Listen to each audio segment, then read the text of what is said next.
नमस्कार, न्यूज 18 राजस्थान पर आप सभी का स्वागत है। मैं हूं आपके साथ हेमंत कुमार। महारो राजस्थान बुलेटिन में बात करेंगे आज विधानसभा के बजट सत्र की, जिसमें आज रीट के मसले पर संग्राम देखने को मिल सकता है। उसके बाद बात होगी रीट लीक्स पर जारी रार की, जिस पर बीजेपी ने कल विधानसभा का घेराव करने का फैसला किया। साथ ही हम आपको दिखाएंगे कोचिंग सिटी कोटा के व्यापारी आखिरकार क्यों गुस्से में हैं। इसके अलावा हम ये भी बताएंगे कि आखिरकार क्यों किसान एक हफ्ते से धरने पर बैठे हुए हैं। इन सब खबरों पर विस्तार से चर्चा करेंगे, तो बने रहिए हमारे साथ, देखते रहिए न्यूज 18 राजस्थान। तो रीट केस में 39वीं गिरफ्तारी की सबसे पहले बात, जालोर से एक आरोपी को एसओजी ने गिरफ्तार किया है। एसओजी ने नरेंद्र नाम के शख्स को गिरफ्तार कर लिया है। बड़ी खबर इस वक्त की, भीनमाल तहसील में खानपुर पंचायत समिति में ग्राम सेवक है नरेंद्र बिश्नोई। परीक्षा से पहले पेपर उपलब्ध करवाने के इस पर आरोप है और अपने परिजनों को भी पेपर उपलब्ध करवाया था। ये एसओजी की जांच में अब तक सामने आया है। कई दिनों तक एसओजी ने इससे पूछताछ की और इसके बाद आखिरकार इसकी गिरफ्तारी हुई है। 13 दिनों तक इससे पूछताछ चली, उसके बाद इसकी गिरफ्तारी की गई है एसओजी की ओर से। और ये एक्सक्लूसिव तस्वीरें हम आपको दिखा रहे हैं कि किस तरीके से यहां पर एसओजी ने 39वीं गिरफ्तारी की है। जालोर, बाड़मेर और लगातार एसओजी पश्चिमी जो सीमावर्ती इलाके हैं वहां पर लगातार जांच कर रही है। इस मामले को लेकर के तार उधर से जुड़े हुए मिले हैं। ज्यादातर जगहों पर पेपर सप्लाई की बात सामने आ रही है और इसी बीच एसओजी की जांच भी तेजी से आगे बढ़ती हुई नजर आ रही है। जालोर से एक और आरोपी की गिरफ्तारी इसमें हुई है, यानी कि 39वीं गिरफ्तारी। इससे पहले 38 गिरफ्तारी एसओजी की ओर से इस पूरे मामले को लेकर के इस प्रकरण पर की जा चुकी हैं। रीट लीक्स के आखिरकार कितने गुनाहगार हैं, सबसे बड़ा सवाल। इसको लेकर के एसओजी लगातार जांच कर रही है। आपको बता दें कि जालोर से यह बड़ी खबर है, जहां पर रीट पेपर लीक मामले में जालोर जिले के भीनमाल में एसओजी ने कार्रवाई की। भीनमाल के खानपुर गांव के ग्राम सेवक नरेंद्र बिश्नोई को गिरफ्तार किया गया है। कई और भी ग्राम सेवक, शिक्षक और बाकी लोग एसओजी के रडार पर हैं। एसओजी जालोर, बाड़मेर में लगातार कार्रवाई कर रही है।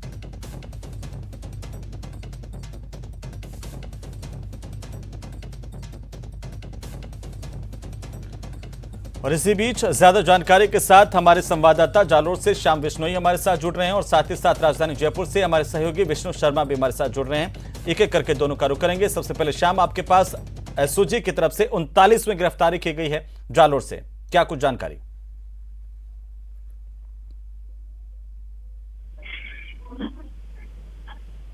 जालोर जिले को सबसे ज्यादा हाईलाइट रखा था जी, और इसी मामले में आज 39वीं जो गिरफ्तारी है एसओजी ने की है, जिसमें जालोर जिले के भीनमाल के पास खानपुर गांव के ग्राम सेवक को गिरफ्तार दर्शा दिया गया। वो पिछले 13 दिनों से एसओजी की हिरासत में थे और लंबी पूछताछ के बाद उन्हें गिरफ्तार कर लिया गया। निश्चित तौर से कहीं ना कहीं ये कहा जा सकता है कि इस ग्राम सेवक की गिरफ्तारी के बाद इनके द्वारा बताए गए नामों पर भी विशेष रूप से फोकस रखा जा सकता है। वहां पर भी एसओजी अब दबिश देगी और अन्य जो संदिग्ध लोग हैं उनको भी हिरासत में लिया जा सकता है। लेकिन हेमंत, बड़ी बात यही है कि 13 दिनों तक लगातार एसओजी ने पूछताछ की है, तो इसमें कहीं ना कहीं बड़े इनपुट मिले होंगे, बड़ी जानकारियां जुटाई होगी, उसके बाद में ही गिरफ्तारी दर्शाई है। तो ऐसे में अब कई और बड़े नाम भी सामने आ चुके हैं। ऐसे में एसओजी अब किस तरीके से और लोगों को हिरासत में लेगी, किस तरीके से पूछताछ करेगी और इस इन्वेस्टिगेशन का पार्ट रहेगा वो क्या रहेगा, हेमंत, ये देखने वाली बात है। लेकिन कहीं ना कहीं कहा जा सकता है कि खानपुर ग्राम पंचायत के ग्राम सेवक है नरेंद्र बिश्नोई को एसओजी ने गिरफ्तार दर्शा दिया है। बिल्कुल श्याम, ये बड़ी कार्रवाई है एसओजी की और लगातार जांच आगे बढ़ती है। विष्णु शर्मा हमारे साथ हैं जयपुर से, हमारे सहयोगी। विष्णु, लगातार एसओजी की कार्रवाई आगे बढ़ रही है, एक और गिरफ्तारी हुई है, क्या कुछ इनपुट मिल पा रहे हैं? देखिए, अभी तक जो नरेंद्र को गिरफ्तार किया गया है, नरेंद्र 39 ऐसा व्यक्ति है जो रीट परीक्षा में आरोपी है, लेकिन अभी तक भी मास्टरमाइंड कौन है और पेपर कहां से लीक हुए, किसने लीक किया, और सबसे बड़ी बात जो अब तक विपक्ष भी सवाल उठा रहा है कि इसमें कुछ मंत्रियों के नाम है या कुछ कोचिंग सेंटर्स के नाम है, वहां तक गिरफ्तारी हो तब जाके विपक्ष भी संतुष्ट होगा। उससे पहले वो किसी भी बात को मानने से मतलब तैयार नहीं है।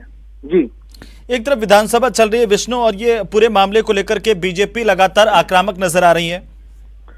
बिल्कुल, बीजेपी लगातार आक्रामक है। बीजेपी का कहना है कि मास्टरमाइंड तक अभी सरकार पहुंची नहीं है, एसओजी पहुंची नहीं है। उनका एसओजी से लगातार उनका दो सवाल है। तो पहला ये कि सीबीआई से मामले की जांच हो।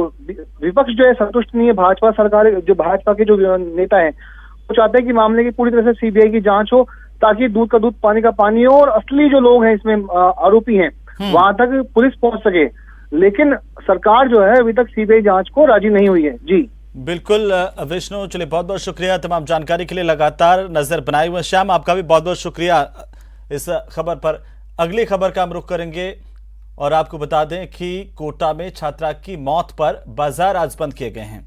वहीं बैरिकेडिंग लगाकर के बाजारों को बंद कर दिया गया है। कोचिंग टीचर के घर पर 9वीं कक्षा की छात्रा का शव रस्सी से बंधा हुआ मिला था और इस पूरे मामले को लेकर के पुलिस ने कोचिंग टीचर के मकान को सील कर दिया गया है। मौके पर पुलिस कर्मियों को तैनात किया गया है और इस मामले में टीचर के कई परिजनों को भी हिरासत में लेकर के पुलिस की ओर से पूछताछ की जा रही है। रामपुरा थाना इलाके में देर रात तक आक्रोशित लोग रामपुरा थाना परिसर में ही डटे हुए थे।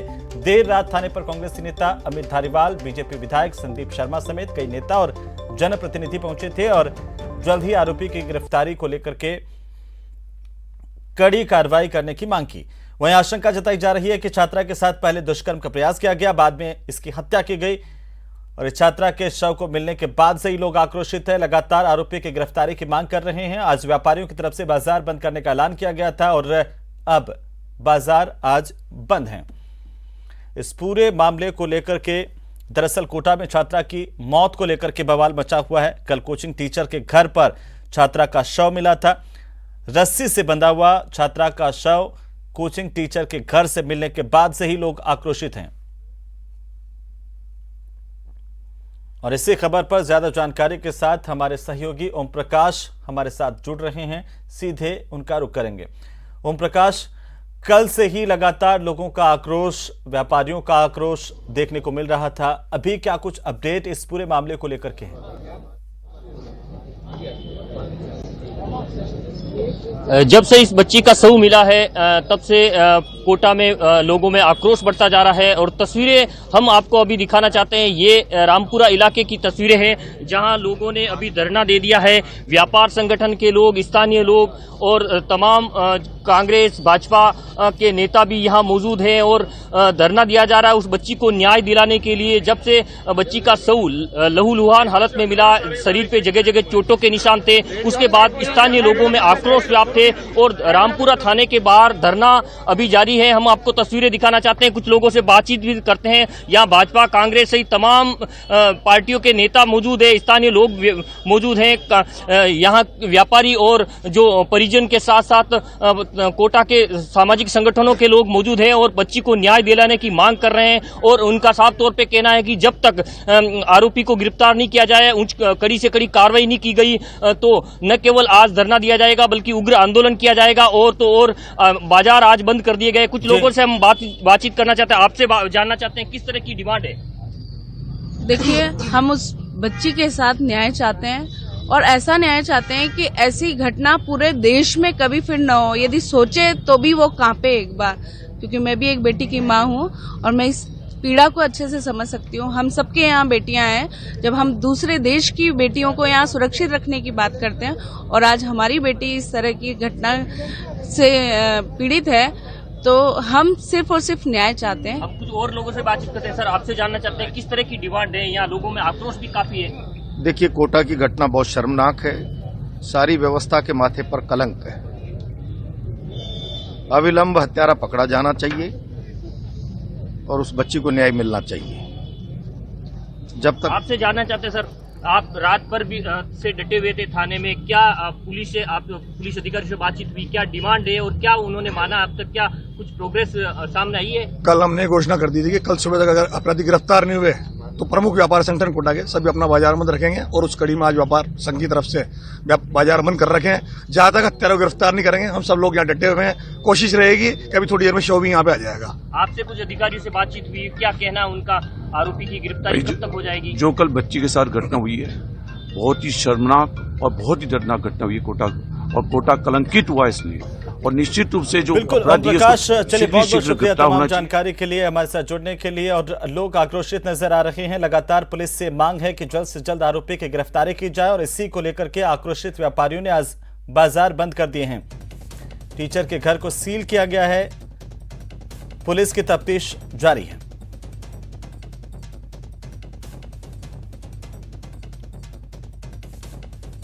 पंद्रह वर्षीय स्कूली छात्रा की हत्या का मामला, रामपुरा थाने के बाहर लोगों ने धरना दिया। मुख्य रास्ते को बैरिकेडिंग करके बंद किया गया है। आरोपी की गिरफ्तारी की मांग को लेकर के लगातार नारेबाजी की जा रही है।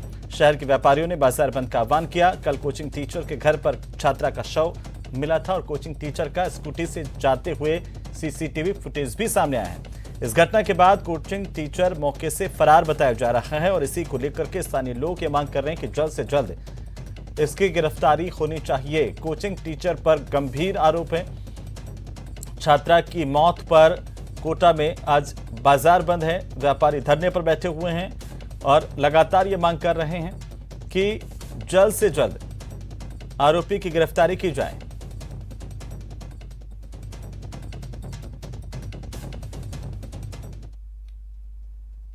तो चलिए हम सीधे रुख करेंगे राजधानी जयपुर का, जहां पर भारतीय जनता पार्टी के प्रदेशाध्यक्ष सतीश पुनिया क्या कुछ करें, सुन लेते हैं।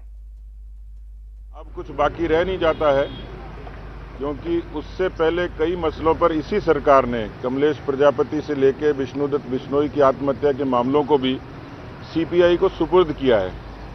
सीबीआई को सुपुर्द नहीं किया जाना ये संकेत करता है कि सरकार डरी हुई है, भयाक्रांत है।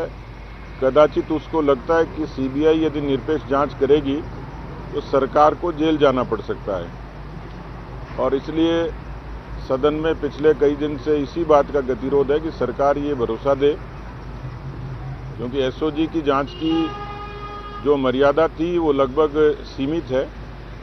हम लोग कल एक बड़ा प्रदर्शन विधानसभा पे इसी मांग को लेकर पूरे प्रदेश के हमारे पार्टी के प्रमुख कार्यकर्ता, सभी मोर्चे और अधिकांश बेरोजगार संगठनों से भी हमने आग्रह किया है कि वो इस मामले में अपने अधिकारों की लड़ाई हमारे साथ मिलकर लड़े।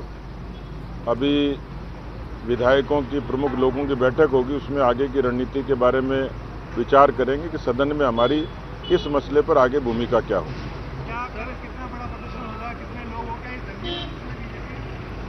बीजेपी के तो प्रदर्शन हमेशा जंगी होते हैं और अभी तो शुरुआत है, क्योंकि मैं पहले ही कह चुका हूं कि कोरोना कांग्रेस के लिए आपदा में अवसर बनकर आया, वरना इस प्रदेश में पिछले 3 सालों में किसान कर्जा माफी, बेरोजगारी, भ्रष्टाचार और कानून व्यवस्था, इन सब मुद्दों पर सरकार सड़क पर भी घिर चुकी होती। तो हालांकि उसको हम लोगों ने सीमित संख्या का रखा था, लेकिन मेरी जानकारी के मुताबिक प्रदेश के अनेक जिलों से पार्टी के जनप्रतिनिधि, प्रमुख कार्यकर्ता बड़ी संख्या में आएंगे। अभी कुशीनगर में क्या रणनीति है आपकी? क्या चलने देंगे या डिस्टर्ब करेंगे, क्या रहेगा? अभी बातचीत करेंगे। स्पीकर साहब का तो पिछले दिनों ये आग्रह था कि प्रश्नकाल चले, लेकिन विधायक दल ने पहले ही तय किया था कि हम सदन की कोई भी कार्रवाई चलने नहीं देंगे। तो अभी जैसा नेता प्रतिपक्ष बाकी विधायकों से राय मशवरा करके जो निर्णय करेंगे उसको हम लोग अमल करेंगे। सरकार ने भी स्पष्ट कर दिया, सदन ने भी, कि सीबीआई की जांच नहीं कराई जाएगी, तो गतिरोध कैसे टूटेगा, फिर कैसे सदन चलेगा? नहीं, सरकार तो घोषणा कुछ करती है, आश्वासन कुछ देती है, यू टर्न भी कर लेती है और इसलिए सरकार की बात का तो भरोसा नहीं है। हो सकता है वो सीबीआई की जांच कराने पर मजबूर हो जाएं। क्या आपके विधायकों को निलंबन रद्द हो सकता है? आप आग्रह करेंगे या नहीं करेंगे? नहीं, हमारे लिए विधायकों का निलंबन बड़ा मसला नहीं है।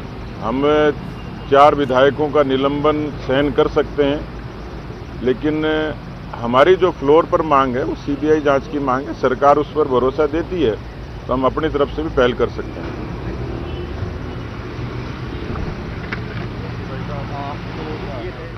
तो भारतीय जनता पार्टी के प्रदेशाध्यक्ष सतीश पुनिया को आप सुन रहे थे और इसी बीच बड़ी जानकारी हम आपको बता दें, रीट लीक्स को लेकर के भारतीय जनता पार्टी सड़कों पर उतरेगी। कल बीजेपी विधानसभा का घेराव करेगी। इस पूरे मामले को लेकर के बीजेपी सीबीआई जांच की मांग कर रही है और सीबीआई जांच की मांग पर प्रदर्शन किया जाएगा।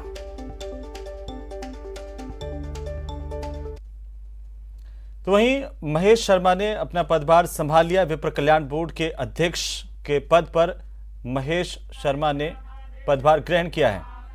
विप्र कल्याण बोर्ड का गठन पहली बार प्रदेश में किया गया है और अब विप्र कल्याण बोर्ड के अध्यक्ष के तौर पर महेश शर्मा ने पदभार ग्रहण किया है। उपाध्यक्ष मंजू शर्मा भी अपनी जिम्मेदारी उन्होंने भी संभाली है और विशेष पूजा अर्चना के साथ ही दोनों ने पदभार ग्रहण किया। ये तस्वीरें जयपुर से सीधी तस्वीरें हम आपको दिखा रहे हैं। मंत्री बीडी कल्ला की मौजूदगी में, साथ ही साथ महेश जोशी की मौजूदगी में बाकी अन्य कांग्रेस पार्टी के जो पदाधिकारी हैं, नेता हैं, वो वहां पर मौजूद हैं, कार्यकर्ता यहां पर मौजूद हैं।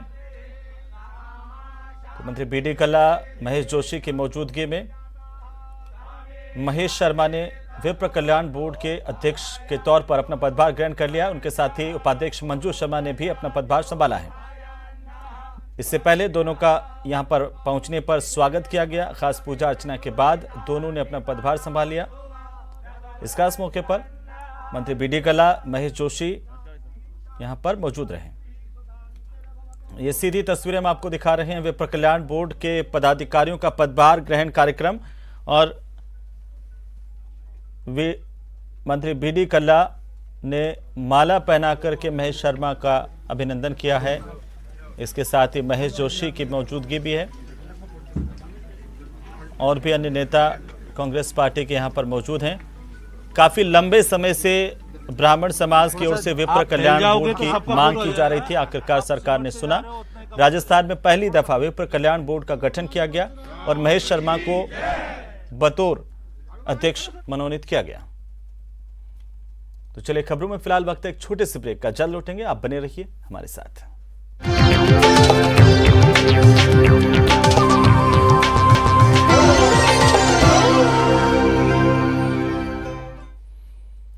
तो चलिए ब्रेक के बाद एक बार फिर से आपका स्वागत है। मरु महोत्सव के दूसरे दिन शोभा यात्रा से इसका आगाज हुआ है। मरु महोत्सव में मरुधरा की कला और संस्कृति का अनूठा संगम देखने को मिल रहा है। इसका जायजा लिया हमारे संवाददाता श्रीकांत व्यास ने। मरु महोत्सव का दूसरा दिन और आज विधिवत शुभारंभ हो गया शोभा यात्रा के साथ। लक्ष्मीनाथ मंदिर में महाआरती के बाद यहाँ से शोभा यात्रा निकल रही है, जिसको लेकर तैयारियां पूरी है। मैं आपको दिखाना चाहता हूँ कि किस तरह से लोगों में जो है वो उत्साह देखने को मिल रहा है। ये बीएसएफ के सजे धजे ओट और इन पर हमारे ये जवान अपनी मूंछों पर ताव देते हुए कहीं ना कहीं ये व्यंग्यम दृश्य देखकर हर कोई जो है अभिभूत है। ये तैयार है शोभा यात्रा के लिए। राजस्थान की शान ऊंट जो है वो प्रचार करते हुए चलेंगे और यहाँ पर जो है वो विभिन्न प्रकार से अलग अलग प्रकार के डांस होने वाले हैं, जिसको लेकर भी यहाँ पर जो है वो कलाकार तैयार नजर आ रहे हैं। यहाँ पर देखिए कुछ जो महिलाएं हैं वो सज धज कर तैयार है, कुछ जो लोग हैं वो और भी है। किस तरह से जो है वो प्रोग्राम होने वाला, क्या कुछ आज आपकी तैयारी है मरु महोत्सव को लेकर? मैं विनीता दोहरे, सागर मध्य प्रदेश से। हम यहाँ सभी कलाकार ये जो मरु महोत्सव हो रहा है उसमें परफॉर्मेंस करने आए हैं और हम अपने बुंदेलखंड का, मध्य प्रदेश का बधाई और नौरता करेंगे। मथाई डांस जो है वो करने वाला है। मथाई नृत्य को लेकर कितनी तैयारी की है मरु महोत्सव? हम लोग की तैयारी पूरी है और अभी नौरता डांस होगा, उसमें हम लोग की बधाई होगी।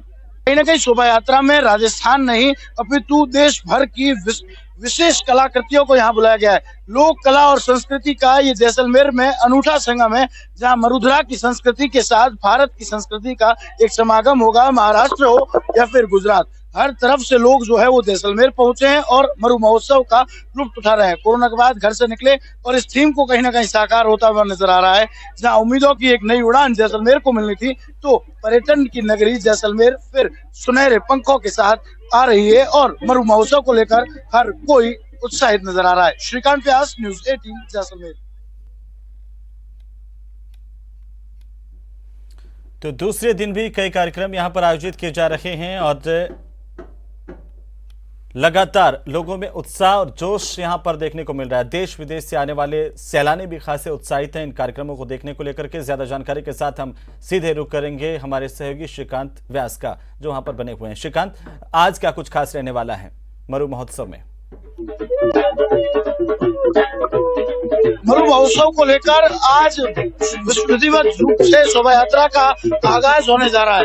यहाँ पर हरी झंडी दिखाई जा रही है। मैं आपको तस्वीरें दिखाना चाहूंगा कि अब शोभा यात्रा का आगाज होना है। हरी झंडी दिखाकर शोभा यात्रा को यहाँ से जो है वो रवाना किया जाएगा। कलेक्टर यहाँ पर है, साथ ही साथ एसपी, जिला प्रशासन, पिछले वर्षों के रहे मरुश्री भी यहाँ पर है और भगवान लक्ष्मीनाथ की महाआरती के बाद पुष्प वर्षा के साथ शोभा यात्रा का आगाज हरी झंडी दिखाई जा रही है। मरु महोत्सव को लेकर ये कहीं ना कहीं अद्भुत नजर आया है। कोरोना के बाद इस तरह की टीम है कि उम्मीदों की नई उड़ान, ये उम्मीदों की नई उड़ान कहीं ना कहीं जो है वो अपना साकार रूप भी ले रही है, साक्षात्कार भी हो रही है। और राजस्थान नहीं अपितु पूरे भारतवर्ष से जो पर्यटक है वो जैसलमेर पहुंचना शुरू हो चुके हैं। यहाँ पर जो है कई प्रशासनिक अधिकारी है, उनसे भी मैं बातचीत करने का प्रयास करूंगा।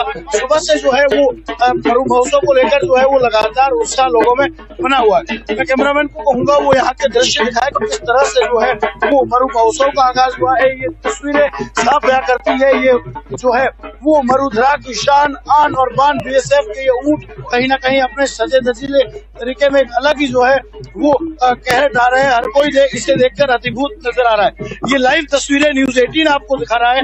हमारे साथ यहाँ पर आला अधिकारी मौजूद है, उनसे बातचीत करते हैं। मैडम, मरु महोत्सव का ये विधिवत शुभारंभ, किस तरह का उत्साह, किस तरह से ये थीम जो है वो साकार हुई?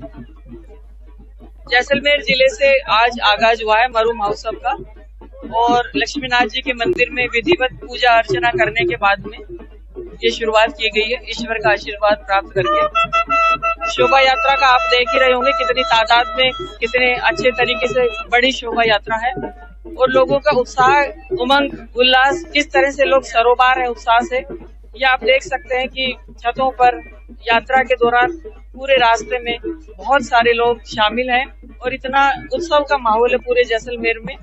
उससे लग रहा है कि लोगों में बहुत उमंग है, उत्साह है। कहीं न कहीं मेहनत रंग लाई है। इस बार ये पहला मौका है जब शहर कुछ अलग ढंग से सजा है और जो है सजाया गया है, विद्युत के पोल तक सजाए गए हैं। किस तरह से नगर परिषद उत्साहित थी और अभी कैसा माहौल? ये उम्मीदों की उड़ान है, और यहाँ के जो आज शुभारंभ हो उसको देख करके लग रहा है कि आने वाला जो वर्ष होगा वो पर्यटन की दृष्टि से बहुत ही अच्छा होगा। यहाँ के लोगों को रोजगार मिलेगा और जैसलमेर के जो पर्यटन व्यवसाय है उन्हें आयाम छुएगा। कहीं ना कहीं पुलिस व्यवस्था बड़ा रोल निभाती है। प्रतिभा सिंह भी यहाँ पर पूरी तरह से राजस्थानी रंग में रंगी हुई नजर आ रही है, और एसपी आपके साथ दिखाई दे रहे हैं। काफी मेहनत की है पुलिस और प्रशासन ने मिल करके। जन का महोत्सव है, लोगों का महोत्सव है, तो लोगों की अपेक्षा, यहाँ के लोगों की अपेक्षा जितने दिन ये प्रोग्राम होना है, कलेक्टर प्रतिभा सिंह जो है वो स्वयं सज धज कर इस मरुधरा की संस्कृति में जो है वो कहीं ना कहीं जो है लीन होती हुई नजर आ रही, कहीं ना कहीं संस्कृति के साथ जुड़कर सामने आई है। सर पर जो है वो जैसलमेरी पगड़ी है, तो वहीं जो है वो राजस्थानी वेशभूषा भी है। पुलिस भी अपना काम कहीं ना कहीं बहुत अच्छे तरीके से मैनेज कर रही है, तभी जो है ये सब संभव है। और मैं ये दिखाना चाहूंगा ये सोनार दुर्ग का ये दृश्य, जहाँ पर सोनार दुर्ग की इस तलहटी में जब ये दृश्य दिख रहा है, ऊँटों पर बीएसएफ के जो जवान हैं वो एक अलग ही जो है वो दृश्य बने हुए हैं। कहीं ना कहीं आज का जो है वो एक आकर्षण का केंद्र भी ये बीएसएफ के ऊँट है। वहीं दूसरी ओर अगर बात करें तो मरुश्री प्रतियोगिता के लिए न जाने साल भर से अधिक समय से तैयारी कर रहे ये सारे लोग जो मिस्टर डेजर्ट के रूप में तैयार होकर आए हैं, आज जो है मिस्टर डेजर्ट बनने की एक सवाल में जरूर जानना चाहता हूं कि एसपी भंवर सिंह नाथावत यहाँ पर मौजूद हैं, तो उनसे जरा पूछिए कि किस तरह की तैयारियां सुरक्षा को लेकर के यहाँ पर की गई है, कितनी जो है पुलिस फोर्स यहाँ पर डिप्लॉय की गई है? एसपी भंवर सिंह नाथावत भी यहाँ पर है, उनसे भी जी मैं उनसे भी बातचीत करूंगा। किस तरह से जो है वो तैयारी की गई पुलिस प्रशासन द्वारा, क्योंकि कल भी बहुत अच्छा मैनेजमेंट देखने को मिला था। किस तरह से जो है आप लोगों के सहयोग से, यहाँ के स्थानीय लोगों के सहयोग से, आयोजकों के सहयोग से हर स्तर पे हमारे एडिशनल एसपी जो नोडल अधिकारी हैं, सीओ हैं, पूरा जाब्ता है, अधिकारी है, रेंज से पूरा जाब्ता मिला है, पर्याप्त जाब्ता है, व्यवस्था पल पल की गई है। एसडीआरएफ से भी जाब्ता लिया गया है। एसडीआरएफ की एक प्लाटून गोताखोर हैं और सिविल डिफेंस की टीमें हैं, जो हर स्तर की पृष्ठभूमि को देखते हुए व्यवस्था की गई है और कर रहे हैं। अगर बात करें तो हमारे साथ यहाँ पर कई और लोग भी हैं, उनसे भी बातचीत करते हैं। मैडम, किस तरह का जो है आकर्षण, जैसलमेर पहला मरु महोत्सव आप अटेंड कर रही हैं एक एज अधिकारी, किस तरह का माहौल है, कैसी खुशी है? कोविड के हिसाब से थोड़ा टूरिज्म कम हो गया था। अभी ये मेरा फर्स्ट महोत्सव है, तो इट्स नाइस। लोग बहुत इंटरेस्टेड है, अटेंड कर रहे हैं। हम आशा करते हैं कि आगे भी बहुत लोग आए महोत्सव। जी मैं बता दूं, कुल मिलाकर जो है वो भारी उत्साह लोग जो है मरु महोत्सव को लेकर है। यहाँ पर देखिए किस तरह से जो है वो नृत्य हो रहा है। कहीं ना कहीं अलग अलग कला और संस्कृतियां जो है वो निकलकर सामने आई है। ये लोग जो है वो विशेष नृत्य भी करते हुए नजर आ रहे हैं, और लोक कलाकारों की भी जो है वो प्रस्तुतियां रखी हुई है। कहीं ना कहीं कुछ मिस्टर डेजर्ट के प्रतिभागी हमारे साथ है, उनसे बातचीत करने का प्रयास करूंगा। किस तरह तैयारी की है पूरे साल भर? पूरे साल से पूरा शौक लगा हुआ था और पूरे साल में दाढ़ी बढ़ाना, दाढ़ी को संवारना, सहेजना, पूरे साल में फिर पूरी ज्वेलरी की व्यवस्था करना पूरा साल लग जाता है। और प्रथम दृष्टिया से मुझे खुद को बहुत खूब शौक था कि मैं एक बार तो कंपटीशन फाइट करूंगा। नंबर आए नहीं आए वो तो अब ऊपर वाला है, बाकी मैंने कोई कमी नहीं रखी है और मुझे बहुत अच्छा लगता है। हर कोई तैयारी कर रहा है मरु महोत्सव को लेकर, खुशी का माहौल। बिल्कुल श्रीकांत जी, बहुत बहुत शुक्रिया तमाम जानकारी के लिए और लगातार अपडेट हम आपसे लेते रहेंगे। मरु महोत्सव का आज दूसरा दिन है और आज भी कई खास कार्यक्रमों का आयोजन यहां पर किया जा रहा है। फिलहाल वक्त एक छोटे से ब्रेक का, जल्द लौटेंगे।